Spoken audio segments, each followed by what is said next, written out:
Olá, pessoal! Sejam todos bem-vindos mais uma vez. Estamos aqui iniciando mais uns estudos, né? Aqui no nosso canal, né?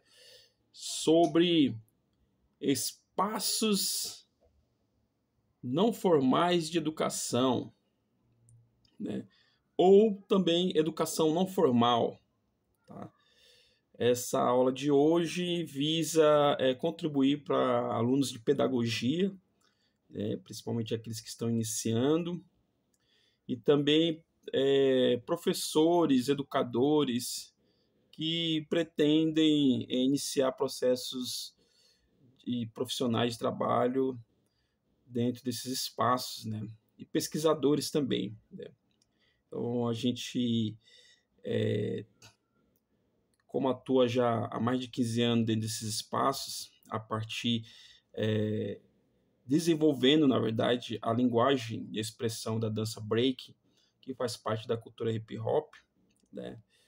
Então a gente achou importante tratar esse assunto dentro da nossa pesquisa. Ele faz parte do nosso campo de atuação e de trabalho, né? Então, pessoal, para quem não me conhece, eu sou o professor Jonathan, né? Tenho formação em técnico de dança, em pedagogia na licenciatura, né? Fiz licenciatura e depois fiz 3 pós-graduação, né? Uma na psicopedagogia, então eu trago uma base psicopedagógica, e aí fiz gestão pública, né? E depois, por último agora, direito administrativo, né? Então eu trago também uma noção sobre gestão aí das questões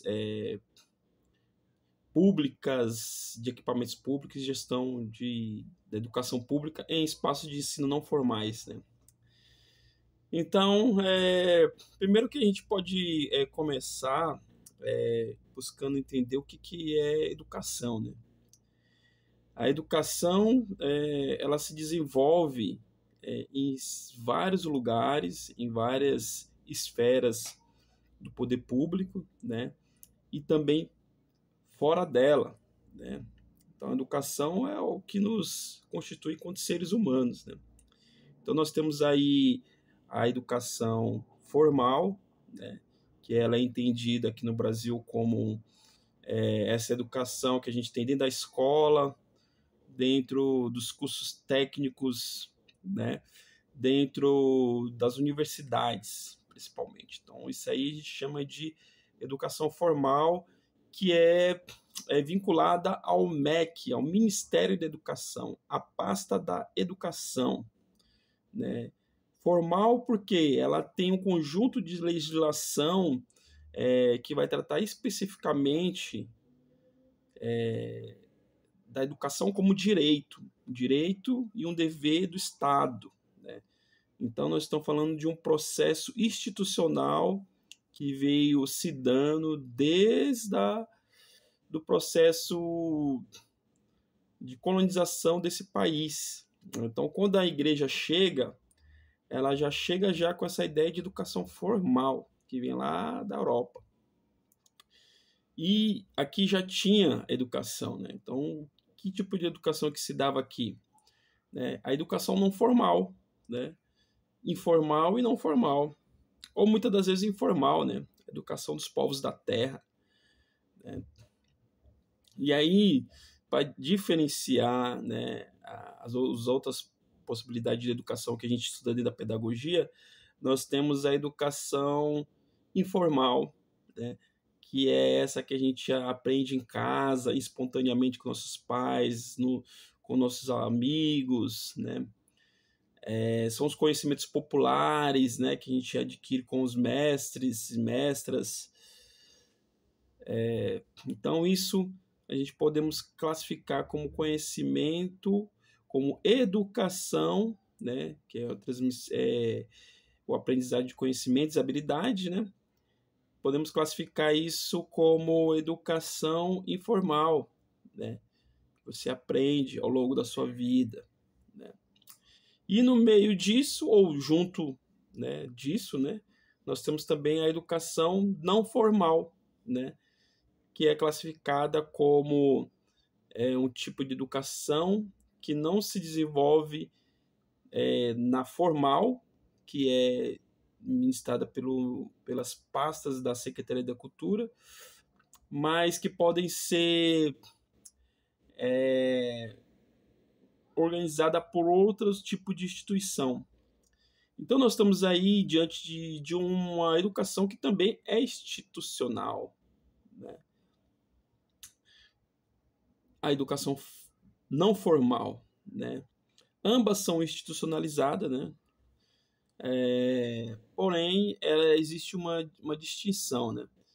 A distinção é que a educação não formal não está submetida aos aparatos legais de direitos e deveres que é a educação formal das escolas, universidades, institutos tecnológicos, né, estão submetidas a uma legislação que é da pasta da educação, por isso formal, né? Então, dentro da educação não formal, que é o nosso campo aqui de discussão, né, que a gente está querendo entender o que é isso, esses espaços, né? Podemos falar ONGs, cursos que são desenvolvidos em ONGs, em igrejas, né? Cursos por instituições que vai trabalhar com cursos profissionalizantes, né? Empresas, né, que trabalham com cursos profissionalizantes, as pastas de outros serviços públicos como o esporte, Secretaria de Esporte, de Cultura, né, que desenvolvem cursos, oficinas, programas, né, de formações na área de mediação cultural, artístico-cultural e esportiva, né? Então nós podemos até citar aqui, na área do esporte nós temos aí alguns institutos que desenvolvem cursos específicos para a formação de atletas e todo esse campo esportivo, do desporto, né? Que você pode entrar no Ministério da Educação que você do esporte, né? Que você vai ter toda uma legislação do Sistema Nacional Desportivo do Brasil, né? Tem o IOB, né? Que é o Instituto IOB, né? Instituto Olímpico Brasileiro, que vai oferecer vários cursos, né, com certificação pela pasta do esporte, tá? A questão do certificado é que o certificado ele é válido, tá? Ele é um documento que é válido, né, no Brasil todo, né? Ou seja, você pode ministrar um curso e assinar esse documento, né, e emitir esse certificado, né? Fiz um curso na internet e aí no final vou emitir um certificado para a galera. Esse vira-se o documento. A partir de que você assina, você declara naquele certificado que aquela pessoa participou de uma atividade que você estava junto com ela, né? A única distinção é que existem níveis de importância, né? Talvez a mais importante para o currículo de uma pessoa ter um certificado assinado pela Universidade da USP do que por mim, né, que sou apenas um curioso pesquisador e artista produtor independente, né? Então, gente, aí na pasta da Secretaria da Cultura, né, nós temos o Ministério da Cultura, né, que vai desenvolver programas, oficinas, workshops, né, tudo para o desenvolvimento cultural, né, com grande ênfase aí em tecnologia e artes, né, diversas linguagens como dança, pintura, artes visuais, tecnologia, fotografia, cinema, circo, né? Então nós temos toda uma ação formativa por meio de programas e políticas públicas desenvolvida pelo Ministério da Cultura também, né? Então aí nós observamos aí que nós temos aí 3 ministérios, né, aqui formais, né? Olha que interessante, né? Então nós temos o Ministério da Educação, que é um órgão formal do Estado. Nós temos o Ministério do Esporte também, que é outro órgão formal. E nós estamos analisando também a Ministério da Cultura, que é outro órgão formal. Ambos possuem suas secretarias estaduais de estado e municipais em cada município, né? E aí quando a gente fala de educação em espaços não formais, né? Por que que é assim, né? Por que que esse nome tá escrito não formal, mas o Ministério da Cultura é um órgão formal e a educação e a cultura também é formal? É porque justamente tem a ver com a forma como isso se dá, se organiza, com a exigência, né, que isso se dá. Ou seja, a educação formal ela é um direito, um dever do Estado, de todos, todos os familiares e cidadãos, garantir esse direito que a criança ou adolescente tenham acesso à educação. Ponto. Né? E na cultura também temos, né, o direito, o dever que garante os direitos do acesso ao esporte, ao desporto e à cultura. Porém, é que a educação ela se desenvolveu, né, de forma que, em um dado momento aqui nossos períodos de processos governamentais, isso se deu junto, né? Era tudo junto. E aí, em um dado momento, essas pastas se separam, né? Então, esporte foi para um lado, cultura foi para o outro, serviço social foi para outro, e educação ficou separado, né? Então, porque essa é a explicação que a gente tem para ter se dado esse nome não formal, justamente porque houve essa divisão dos serviços municipais públicos, né? Os serviços públicos, né? Então nós temos aí o formal, o não formal e o informal, certo? Ambos se relacionam, ambos se complementam, né? Uma hora uma coisa pode virar formal, outra não formal e informal, mas é importante a gente ter essa compreensão que são coisas distintas também, mas que elas se relacionam, né? A gente pode pegar um conhecimento e caminhar por esses 3 níveis de educação, né? Por exemplo, posso passar uma prática aqui para minha mãe praticar em casa sobre respiração, que isso vai controlar a ansiedade dela, né? Aí eu posso usar essa mesma prática no espaço não formal, de aquecimento, né, pré-aquecimento, introdução à aula, né, de atividade de corpo, de dança. Também posso usar isso lá na escola, né, para preparar os alunos também, entende? Então, não é que é uma barreira que isola, mas é uma barreira que serve para a gente delimitar alguns estudos, alguma compreensão e observar as diferenças de cada coisa, de cada campo de estudo. Né? Então, a educação formal, a educação não formal é esse espaço formal também, institucional, né, que tem, né, modos próprios, né, de organizar a sua educação, os seus processos de ensino-aprendizagem junto com seus aprendizes ou alunos, né, ou educandos também, né. Então, acho que esse é o primeiro ponto a fazer essa distinção, certo? Irei falar da minha atuação, né, dentro da pasta da cultura. Tá? Então, a educação não formal, ela pode ser organizada aqui no Brasil e compreendida melhor, né? Acho que talvez é essa a palavra, que existe os meios privados e os não privados, né? O público, né? Então, os privados você vai ter academias, clubes, né? Empresas que desenvolvem todo uma dinâmica de cursos, né? De atividades, né? Então, você pode ter aí um reforço escolar para o seu filho, isso é educação não formal. Você pode ter uma atividade no clube, né? Que vai ter ali natação e todos um serviço, né? Que você tem que precisar pagar para ter acesso. Você pode ir para academia de musculação, né?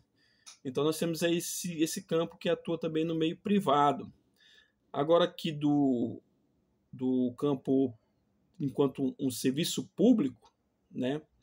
Nós temos aí, podemos falar das secretarias de cultura, né? Da pasta da cultura, né? Então nós trazemos experiência no nível municipal, no nível estadual e no nível federal, né? Então a gente se vê presente esses espaços de educação não formal, né? Presente nessas três esferas de administração pública, né? No nível municipal, né? Vamos começar aqui pelo município, tá? Nós estamos no estado de São Paulo, nós temos vários municípios aqui, né, que compõem esse estado, né, São Paulo.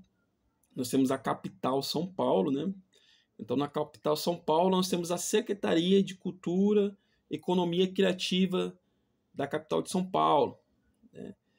Que agora é essa nova nomenclatura, né, que estão dando agora para as secretarias, né?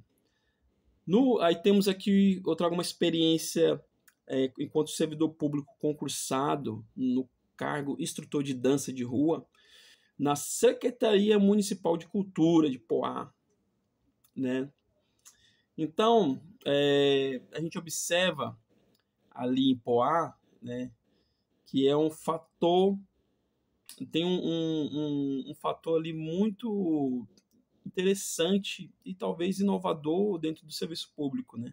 Porque até agora o momento foi a única pasta da administração pública a abrir concursos para efetivar servidores públicos da área do hip hop, no caso, né?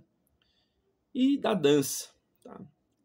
Então é importante, né, observar que o pedagogo, né, ele pode atuar como arte educador, pode atuar como instrutor, né, dentro desses espaços de educação não formal, certo? Nós temos também a Prefeitura de Itanhaém, trazemos uma experiência, né, que foi o segundo espaço não formal que a gente encontrou também concursados, né, na pasta da sua Secretaria de Cultura, né? Então são dois municípios bem interessantes para ser estudados, porque eles trazem uma política de efetivação dos seus servidores dentro da pasta diferente das outras que a gente analisou, né? Como o caso de São Paulo, né? Não se encontra, nunca se registrou concursos públicos para contratação efetiva, né, de um corpo profissional efetivo dentro da pasta, né? Mas, em contraposição, a gente vê grandes avanços na capital de São Paulo, como a criação de editais. Então, nós temos aí os editais de oficineiros, né, que contrata oficineiros. É o quê? Oficineiros são pedagogos também, né? Podem ser pedagogos que vão desenvolver processos de ensino-aprendizagem em alguma modalidade artística, né? Então já colocamos também um ponto importante para quem está se formando, articular essa formação pedagógica, né, a alguma especialidade artística, né? Que todos somos seres artísticos, né? Então eu acho que é de fundamental importância que esse pedagogo mesmo se especialize em alguma linguagem, né? Porque se você vai lidar com processos pedagógicos com a infância, primeira infância, depois o ensino fundamental, né? Um pedagogo que não possua nenhum tipo de conhecimento artístico, ele vai ser um pedagogo que vai diminuir muito o seu campo de trabalho, né?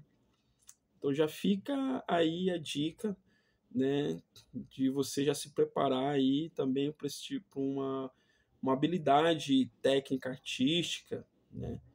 Ou outra por fora também, não precisa ser só artística, mas tecnológica, né?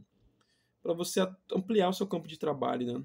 Porque existe bastante campo aqui no Brasil nesse segmento, né? Então, estávamos analisando aí, né, esse processo de contratação, né, dentro dos espaços não formais por via de edital ali aqui na capital de São Paulo.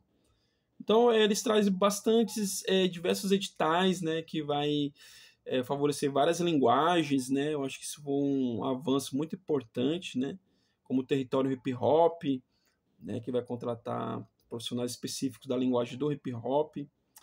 Tem também o núcleo hip hop, né, lá que faz a gestão desses editais e dessa política em torno do hip hop local.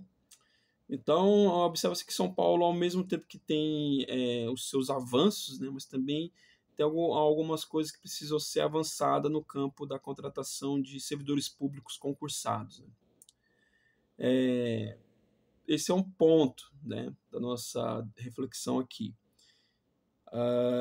Então, falando aqui Agora vamos falar um pouco sobre como que isso se dá, né, dentro do trabalho profissional. Né? Como é que é atuar profissionalmente dentro desses espaços não formais. Né? Então, ao sabermos que existe possibilidade de contratação, né, os interessados irão passar por um processo seletivo. Né? Esse processo seletivo ele varia de acordo com o município que você está. Né? Então, se você está no município de São Paulo, pode ser diferente das exigências que vão dar no município de Poá. Né?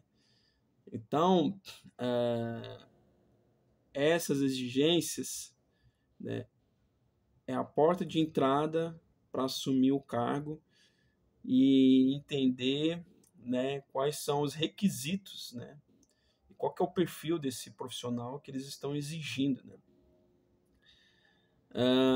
Posterior a isso, você começa passou no processo seletivo, você vai para o chão, né, para o chão efetivo, né, concreto dessa realidade de ensino. Né? E esse chão ele pode ser municipal, ele pode ser estadual e pode ser federal. Né? Estamos analisando primeiro o chão municipal. Né? Vamos tentar distinguir essas diferenças. O chão municipal, né, a gente vai estar lidando diretamente com a gestão, com cargos de lideranças, de chefias, coordenadores. Então você entra já sabendo que a sua ação vai ser limitada pela gestão. Né? Porque é necessário um diálogo, e aí esse diálogo ele segue as diretrizes que a própria instituição determina ali no seu contrato, né? No seu contrato de trabalho, de prestação de serviço, ou leis orgânicas no município, ou planos, ou projetos político-pedagógicos. Né? Mas aí nessa conversa a interpretação sempre fica daquele que tem que ocupa uma posição de poder, né, sobre essa hierarquia. Né? Então você entra numa condição de hierarquia, ao qual os educadores possuem chefes e diretores, então, diretores de cultura, coordenadores, né?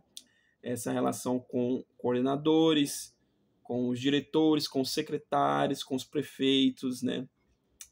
Então, é saber buscar conhecimentos, né, de como dialogar com essa chefia, com essa gestão. Tendo em vista e já sabendo que a decisão é deles, né? Nunca a decisão final, né? Ou seja, quem bate o martelo, se um projeto de aula, um projeto pedagógico, é uma ideia de um projeto pedagógico, né? Do educador vai ser aceita, vai ser implementada em prática, depende da gestão. Né? Mas que é importante a gente sempre propor, né? Até para a gente mostrar que sabemos, entendemos, somos técnicos do assunto. Né? Esse profissional, ele no município, o ideal era que tivesse, enquanto uma gestão que procura fazer um trabalho eficiente, né, seria que existisse reuniões periódicas, né, para discutir planejamentos, para discutir estratégias, para pensar, para reelaborar. Mas aqui, dependendo do programa que você vai atuar, né, da instituição, isso às vezes tem e às vezes não tem, né? No caso de Poá, a gente não segue uma reunião periódica para pensar os processos, né? O aprimoramento dos processos, né? Que é o que a gente vai aprender na pedagogia, a gestão escolar, né? A gestão da instituição, a gestão dos processos pedagógicos de formação continuada. Então, ao passo que se você sobe ali para o nível federal, né, você vai seguir, né, estadual ali, aí eu posso citar o programa Fábrica de Culturas, ao qual eu tive uma experiência bem importante na minha formação, né, enquanto trabalhador. Você já encontra uma estrutura mais em diálogo com uma pedagogia organizacional. Então lá nós tínhamos reunião, o profissional tem uma reunião que se chama formações, né, ou seja, esse educador ele vai passar por formações e antes dele iniciar seu trabalho, ele tem uma reunião, né, de alinhamento, né, de atualização da realidade daquela instituição para o dia seguinte, né? Porque entende-se que a realidade ela é constante, ainda mais em uma instituição que trabalha com educação, com o movimento de pessoas, essa realidade tende a atualizar todos os dias. Então, é importante ter esse tempo para o educador discutir com suas equipes, ou pensar a sua turma, os seus alunos, o seu processo de ensino-aprendizagem, para depois começar a ação pedagógica em si, né, junto com os alunos. Então a gente já observa que já tem uma diferença aí, né? É um programa bem grande também, aí acho que é importante destacar que é um dos programas que recebe mais recursos públicos aqui do Brasil, nessa área de formação e difusão cultural, é o programa Fábrica de Cultura, que é uma política pública, né? Porém é uma gestão, não é uma gestão pública, né? É uma gestão do terceiro setor, né? Quase que uma terceirização. É uma terceirização ao mesmo tempo, né?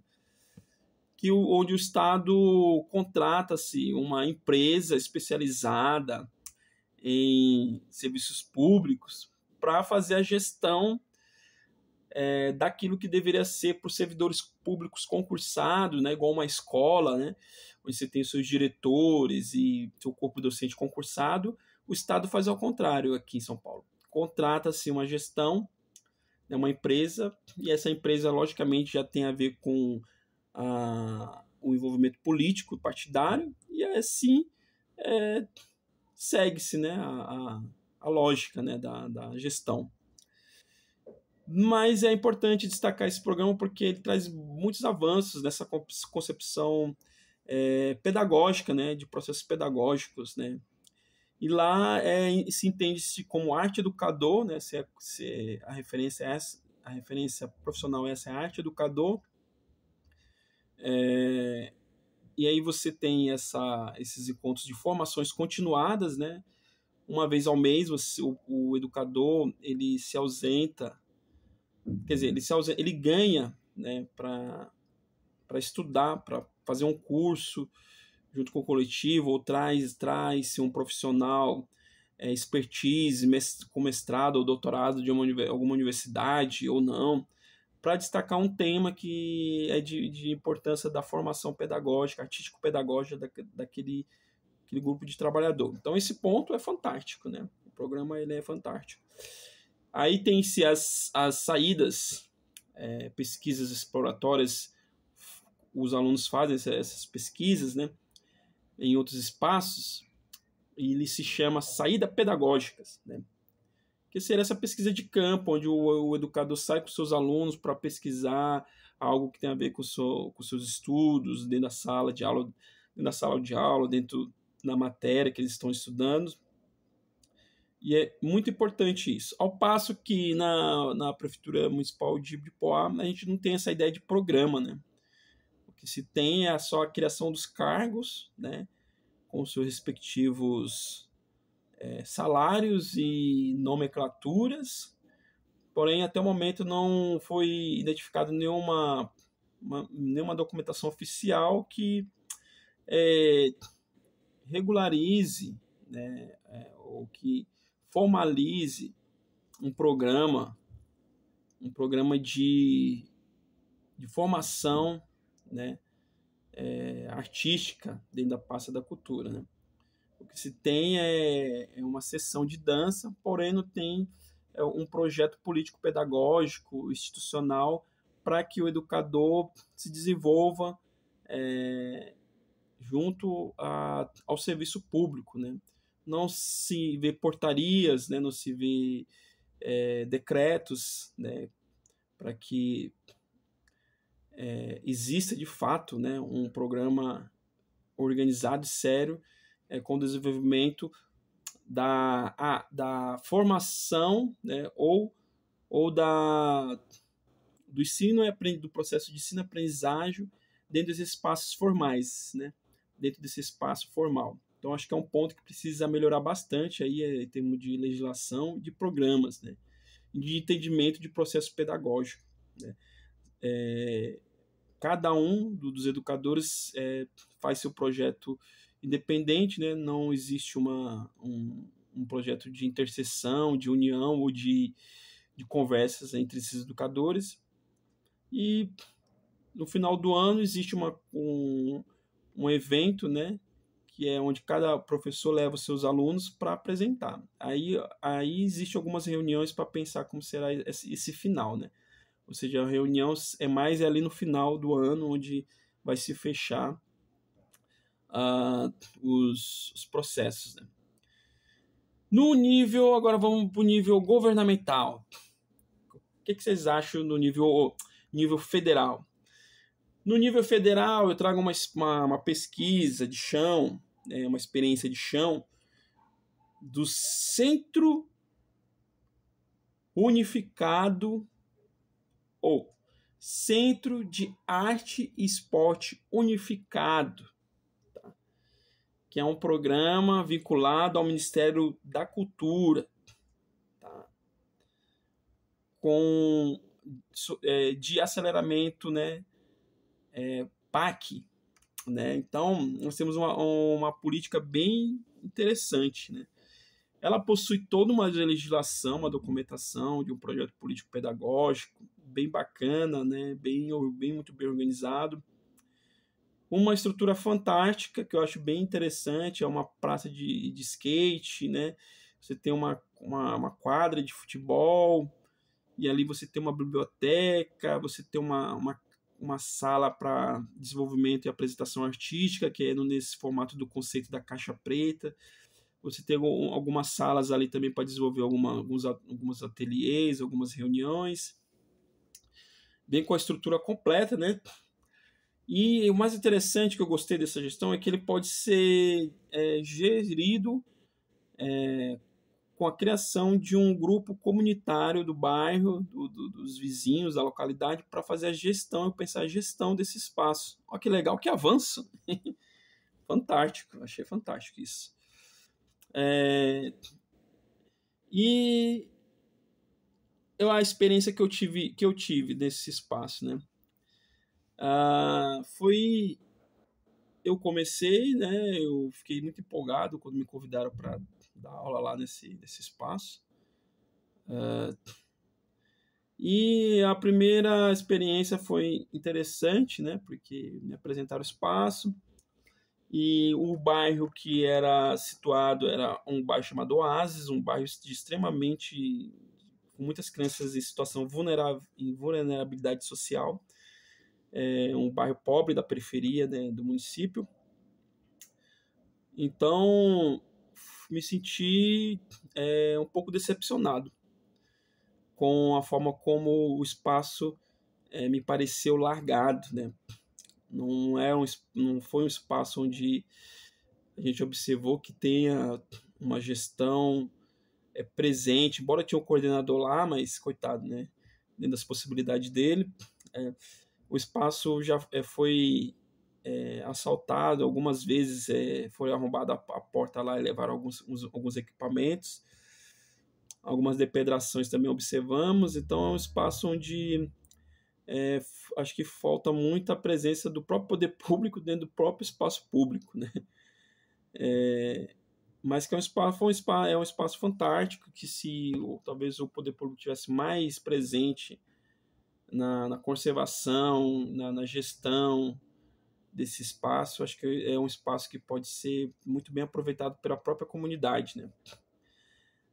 E trazer mesmo, já que o documento, né, a legislação desse espaço possibilita que a comunidade faça parte, então acho que se trazendo a comunidade de fato, né, participando, acho que o avanço vai ser bem maior, né?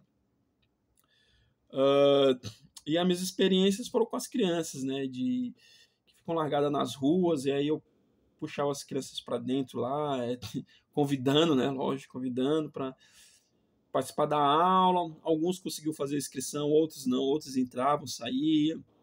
Então foi toda uma aproximação, né? E era uma região ali que tinha muita envolvimento com tráfico, né? Então existia ali, pelo que eu entendi das entrevistas que eu fiz com os moradores, que ela era um espaço de venda de drogas, e daqui meio que continuava ali, eles tentando usar aquele espaço para fazer o comércio, né, da sua droga ali. Enfim, foi um espaço que eu achei bem importante de atuação, né? E que a gente vai depois escrever um pouco mais sobre essas experiências, né? Mas que faz pensar, né, como é que isso se dá em todos esses âmbitos municipais, estaduais e federais, né? No estadual, por ser terceirizado, né, me parece ser um pouco mais presente a administração, né? Inclusive, a própria Secretaria de Cultura passava por lá para fazer visita, né? O próprio governador, acho que passou lá uma vez, Dória na época. Então, nós temos aí uma equipe que é uma equipe de gestão, né? Que é presente dentro do equipamento, né? E que busca desenvolver várias ações, né? Dentro e fora do espaço, né? É lógico que muitas coisas precisam ser aprimoradas, né? E uma verba que dá para desenvolver muito a cultura local. Como, por exemplo, a Fábrica de Cultura de Iguape, né? Desenvolveu uma ideia de ônibus circulado Fábrica de Cultura. Olha que legal, dentro do município, né? Então, pelo que eu entendi, esse ônibus ele circula, né, pela cidade e pega as pessoas para participar das atividades culturais não formais dentro do espaço, né? A Fábrica de Cultura ele é uma política de Estado que está avançando bastante aqui no estado de São Paulo, né? Começou aqui na capital, agora já está no litoral, indo para o litoral, para o ABC Paulista. Então, está crescendo bastante. Então, nós temos vários outros espaços também que pode ser atuar tanto formal como não formal, como aqui em São Paulo tem o programa CEL, né, que desenvolve tanto o formal como não formal juntamente nesses espaços, né. Você tem até a Universidade Aberta do Brasil sendo desenvolvida dentro desse espaço, né? Você tem oficina, sala de dança, natação, esporte, tudo misturado junto. Acho fantástico essa ideia, né? O que mais nós podemos apontar ali no serviço público, né? Então, nós temos também serviços de acolhimentos, né? Acolhimentos institucionais à criança e ao adolescente, como o SAICA.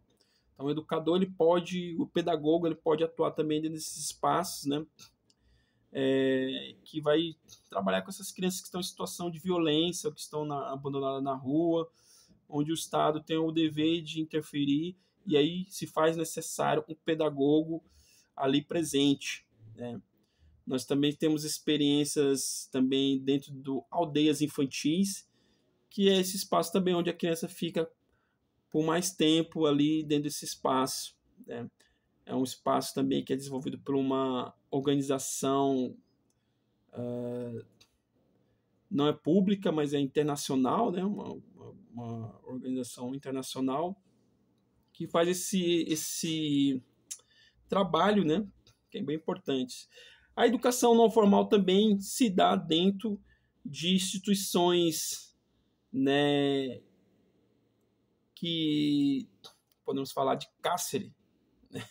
Eu não sei se é muito bem essa palavra, mas assim, eu estou falando de cadeias, né, para adultos e da instituição antiga FEBEM, que hoje mudaram o nome para ficar mais bonitinho, que é a Fundação Casa, né?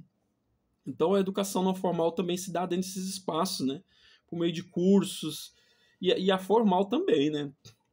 Então nós temos aí os espaços não formais virando formais também, né? Então por isso que essa delimitação ela não é um estanque, que ó, esse aqui não vai para cá, esse aqui não vai para lá. Não. É buscar entender como é que esses espaços se dialogam e estão presentes um dentro do outro, e como um vira o outro e o outro vira, entendeu? Então isso não é em um primeiro momento pode gerar uma confusão, mas você tendo muito bem isso conceitualizado e organizado, é possível entender a dinâmica desses espaços.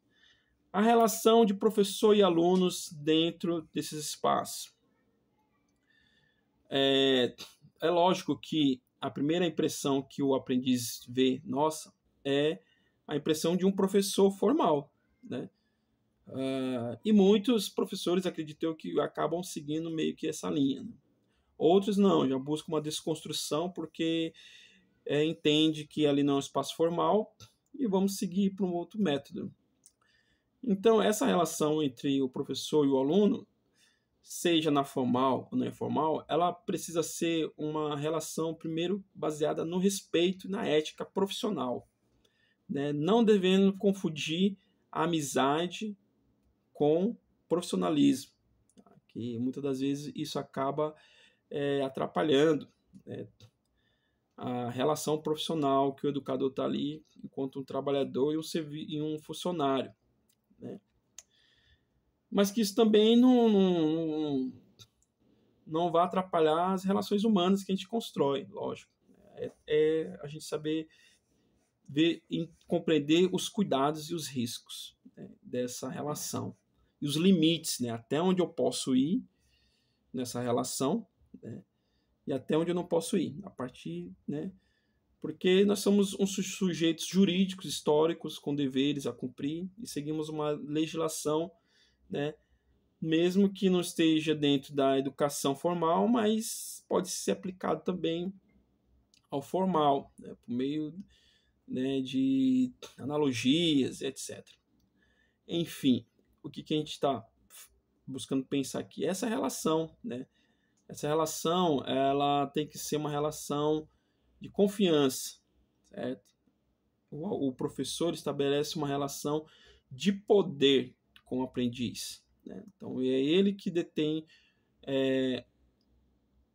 o poder de decisão ali dos processos, porque ele é o profissional, ele que é o especialista, estudou para estar ali naquele lugar, desenvolver aquele trabalho. É uma relação, né, que o professor ele vai buscar se aproximar do aluno, entendendo o aluno, as necessidades do aprendiz. Às vezes ele é entendido como um aluno, né? Mas a palavra aluno está mais no lado formal. O que se vem utilizando são palavras como aprendizes, educando, né? Então são dois conceitos que a gente observa bastante sendo utilizado dentro desses espaços não formais, né? E a relação desse professor com esse aluno é uma relação também com a família desse aluno, né? Ele também tem uma relação com a família, constrói uma relação com a família, com a confiança desses pais, né? Esse aluno pode ser criança, pode ser adolescente, pode ser adulto, pode ser um idoso, né? Então, esse público varia bastante. Você pode trabalhar com turma mistas, né? Com crianças e tudo junto, ou separado, né? Mas que a gente veio observando bastante com as nossas dificuldades e os desafios que foram surgindo, é que a misturar tudo fica mais difícil o processo, né? Porque você vai entrar num processo de conscientização de que ambos ali são diferentes e que ambos merecem respeito. E isso é uma tarefa muito difícil, né? Porque o adolescente, ele não gosta de respeitar as crianças, né? E também o adolescente, ele também gera muito conflito com os adultos, né? Então você pega adultos ali que não tem paciência de conversar com um adolescente e acaba agredindo aquele adolescente. Olha para onde que a gente vai isso. Olha para que lugar que vai, né? Então você buscou ali na sua intenção fazer uma turma mista, mas aí gera um conflito ali que extrapola a ética, né? Que esse aprendiz maior agrediu o menor, e aí vai dar o quê? Caso de polícia, né? Você vai ter que acionar para garantir a defesa dessa criança, tá? Desse adolescente. Então, importante tomar muito cuidado com essas turmas mistas, né? Talvez é isso que a educação formal também fez, né? Para facilitar o processo de aprendizagem.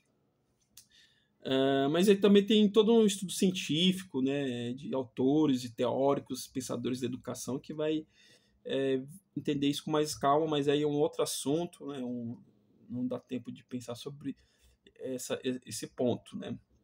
Então aqui a gente observa aí que o público, né, quando a gente organiza desta forma, né, você vai estar lidando com faixas etárias que já estão historicamente construídas e atividades, leituras, experiências já foram realizadas de várias formas. Então, os seus achados de experiências pedagógicas e referencial, o seu arcabouço de atividade, de teoria sobre determinada faixa etária vai ficar muito mais fácil de você encontrar, certo? Eu quero trabalhar vou fazer uma turma só de infância, só até 9 anos ou até 7 anos. Então você vai ter toda uma metodologia voltada para isso. Só adolescente, então vamos entrar nos estudos da adolescência. Então, você vai entender o adolescente, vai entender toda essa legislação, todos os estudos, a parte biológica desse aprendiz, né? Adultos, formação continuada, andragogia, vai entender para trazer, né? Vai se aprofundar em Paulo Freire, educação popular, né? Que vai, né, trabalhar com essa faixa etária aí. O idoso, né? Então, esqueci o nome da área, mas é teotologia, né? Teontologia, uma coisa assim, me corrija se eu estiver errado. Mas vou trabalhar com idoso. Então, entendam que tem, né, toda uma faixa etária que você pode organizar as suas atividades, né, e que muitas das vezes o próprio programa já traz essas faixas etárias, e quando não trouxer, igual no meu caso, que eu tive lá na Prefeitura Municipal de Poá, quem determina somos nós, né? No caso, o professor vai fazer essa organização das turmas, né? No federal também, como a gente não teve essa institucionalização lá da faixa etárias, quem determinou foi eu. Quando eu cheguei no Fábrica de Cultura, era misturado também, era tudo misturado. Então, eu propus, né? Observei que estava com muita dificuldade com turmas mistas e observando toda essa diferença da faixa etária, esses riscos de violação, né, da ética ali, optei propus para a coordenação a gente dividir por faixa etária. Ó, de manhã só crianças de tal ano, vou focar só na infância, à tarde só adolescentes, né? E à noite adultos, né? Então a gente fez essa linha de organização. Pode servir para você também quando for, né, trabalhar nessa área. Então, falando de processos pedagógicos, tem muitas coisas para a gente discutir, né? Esses são alguns pontos, né, que a gente pode trazer aqui. Para finalizar, sobre eu estou com uma pesquisa bastante ampla sobre recursos e materiais didáticos dentro desses espaços, né? Esses espaços, eles servem muito para a gente fazer experiências, né, de atividades pedagógicas, porque não segue uma exigência da lei, no caso da educação, que você precisa desenvolver, né, alguma atividade ali e entregar dentro de um tempo determinado ali, certinho, né, as notas dos alunos. Acho que tem todo um processo que é diferente do espaço não formal, né? Como eu possuo pouca experiência dentro do espaço formal, né, que não me impede também de pensar e estudar esse espaço, mas é que dentro do espaço não formal nós também trabalhamos com planejamentos de aula, né? Podemos também trabalhar. No caso do Fábrica de Cultura, eu tinha que entregar o meu plano, meu projeto de curso, né? E depois, a cada mês, entregar um relatório sobre o desenvolvimento das turmas, do curso, no caso, né? E, basicamente, era essas duas exigências que nós tínhamos, escrita, né? Verbal, isso, formal. Já em Poá já não tivemos essa exigência e nem no Federal, no centro, lá em Itanhaém, que é no Centro de Esporte e Arte Unificada, não tivemos essas exigências, né? Mas é possível que em algumas instituições que você vai estar desenvolvendo, dependendo da organização da instituição, ela possa vir pedir essa formalização de você, né? Então, nós tivemos aí um grande avanço nas pesquisas sobre recursos materiais didáticos e atividades pedagógicas, né? Porque quando a gente começa lá em 2009, o único recurso que a gente tinha para dar aula nesse espaço era basicamente a fala oral. Por quê? Porque isso vem da tradição da educação informal, né, que a gente tem. Por exemplo, olhando por hip hop para dança break, né? O ensino da dança, né? Era muito no ensino ali até os anos de 2010, 2009, as aulas que a gente tinha nesses espaços informais, não formais, os educadores sempre desenvolveram seus métodos com a fala, por meio da fala, do faz e copia, né? Olha e faz desse jeito, ou uma narração sobre o movimento. O único recurso que eu tive, posso falar, né, com bastante propriedade, foi essa, né? A minha primeira experiência que eu tive foi no programa, um projeto que teve aqui na subprefeitura de Cidade de Tiradentes, né, que era Trânsito Livre na Dança. Aí contratou-se um profissional específico para ensinar a gente a dançar o break, né? E foi tudo nessa ótica, né? Depois foi lá no Centro Cultural de São Paulo. Aí lá eu já vi diferente, né? Porque eu tive um professor chamado Thiago Negracha, né? Que é do hip hop. E ele trouxe uma proposta que eu nunca tinha visto, né? Eu, aluno, né? Na época, aprendendo. Que era dividir os grupos para pensar a sua própria coreografia. Eu achei isso fantástico. Eu falei, nossa, que difícil. Até hoje eu uso isso, né? Que eu divido um momento que eu vou dividir em subgrupos e vamos se debruçar sobre a nossa prática em grupo, né? Então, aí a gente começou a observar algumas mudanças, né? Mas bem poucas, né? Enfim, quando eu comecei a estudar na ETEC, né? Consegui trazer mais alguns elementos para meu repertório, para o meu acervo, né? E quando eu caio para o chão, eu ainda estou um pouco limitado, né? Porque são as minhas primeiras experiências, né? Em 2009. E assim eu fui lapidando, fui construindo, fui pesquisando as coisas que já existiam, misturando, e hoje nós temos um acervo bem grande de materiais didáticos e atividades voltada para o ensino da dança, né? Passando por conteúdos como anatomia, consciência corporal, dimensão do espaço,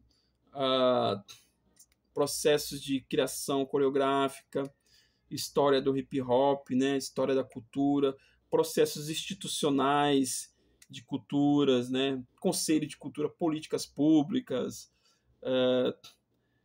teoria da arte. Então nós já desenvolvemos vários conteúdos, e esses conteúdos foram para desenvolver esses conteúdos, nós precisamos do quê? De desenvolver materiais e recursos didáticos, né? E atividades, né? Então nós temos uma bagagem bem grande, né? Gostaria muito de compartilhar com vocês. Tudo indica que a nossa primeira publicação vai ser sobre este assunto, né? Especificamente também, e que a gente vai compartilhar com vocês futuramente. Aí estou devendo já pagar, já faz um tempo essa publicação, mas quando ela sair, ela vai sair com qualidade, né? Então, galera, só para finalizar, falei, né, desses tópicos que eu já citei anteriormente, entrei agora em recursos didáticos, né? Que é importante já desde o seu curso de formação, tá? Para quem está iniciando, já trazer sua bagagem, né? E já ir colocando dentro dela essas atividades, esses recursos, atividades que você vai encontrando no meio do caminho, né? Nas suas experiências, já vai guardando para quando você chegar no chão. Eu conheci quando você chegar no chão do espaço não formal, você trazer sua maleta pedagógica. Tenho isso, vamos desenvolver, entendeu? E aí você não vai ficar só com o recurso da fala, né? Porque a gente vem observando pelas pesquisas científicas em pedagogia, neurociência e etc., que o aprender ele se dá em vários níveis, né? Por exemplo, tem pessoas que são mais visuais, então você tem que trazer recursos visuais. Você tem pessoas que são mais auditivas, então ela mais pela fala. Tem pessoas que são mais sinestésicas, então você precisa tocar naquela pessoa, né? Então, os níveis de linguagens e de compreensão do real, da realidade, do entendimento das coisas, aí também exige recursos diversificados para que o educador consiga atender, né, a diversidade da sala de aula, que é um outro tema que a gente vai discutir depois. Então, gente, já bateu o tempo aqui que eu estava previsto ali da gente fazer essa reflexão. Coloque aí a sua questão, né, a sua dúvida, seus pontos que você queira debater comigo. Compartilhe aí para a galera que está iniciando na pedagogia, na arte e educação, em processos pedagógicos, né, arte e educação e etc. Pode compartilhar, estamos aí para contribuir e compartilhar os nossos saberes. Obrigado e até a próxima. Tchau.